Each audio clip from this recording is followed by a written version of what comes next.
Kisah Ashabul Ukhdud diabadikan dalam Al-Quran, Surat Al-Buruj ayat 4 hingga 11, dan hadis syahih yang diriwayatkan oleh Imam Muslim.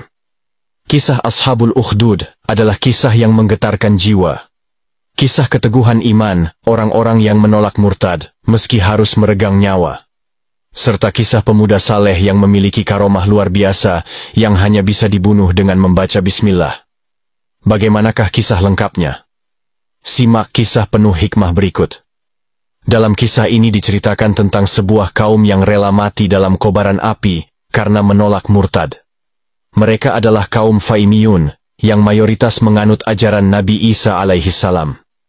Tragedi ini terjadi di Najran pada 523 Masehi, saat Yaman dipimpin kabilah Himyar dengan raja terakhirnya adalah Yusuf bin Syarhabil, yang dijuluki Zur'ah Zunuwas.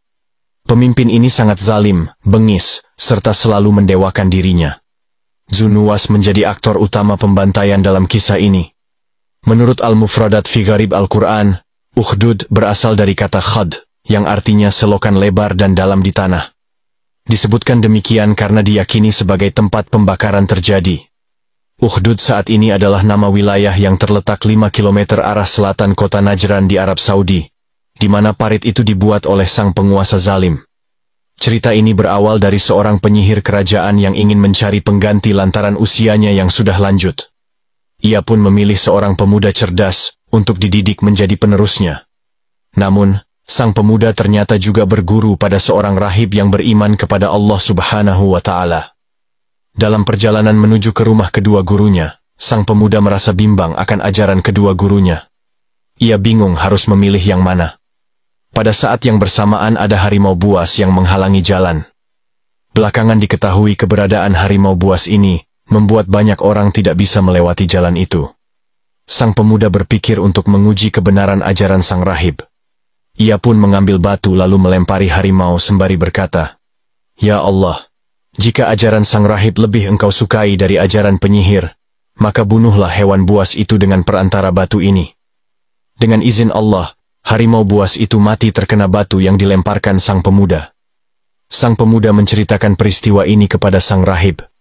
Sang rahib berkata, "Wahai anak muda, sekarang kamu sudah mencapai tingkatan yang lebih tinggi dariku. Kelak kamu akan mendapatkan cobaan yang berat. Ketika datang masanya, janganlah sekali-kali kamu menyebut namaku."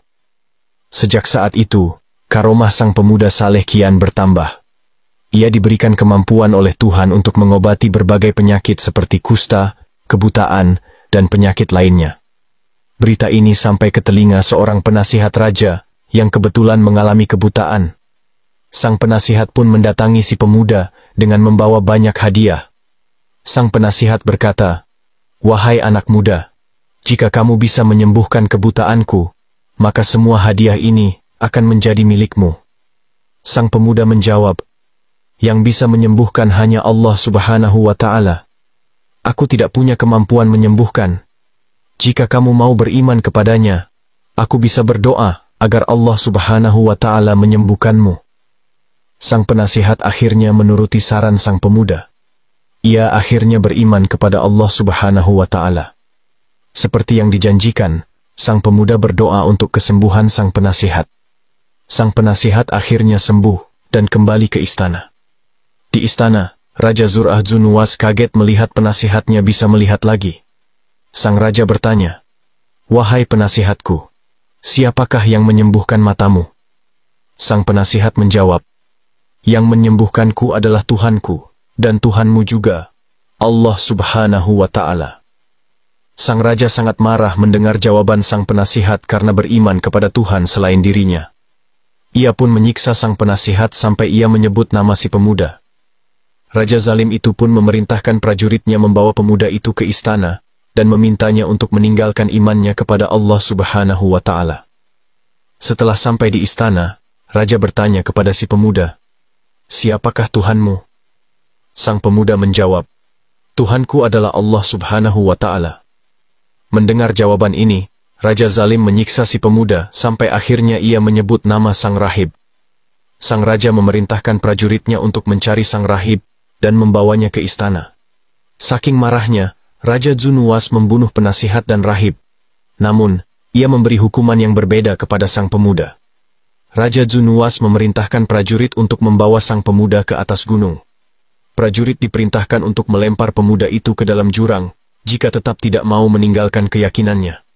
Sesampainya di gunung, sang pemuda berdoa, "Ya Allah, selamatkanlah aku dari mereka dengan cara yang Engkau kehendaki." Tak lama kemudian, gunung itu bergetar hebat, dan para pengawal pun berjatuhan dari puncak gunung. Hanya sang pemuda yang selamat dalam peristiwa itu.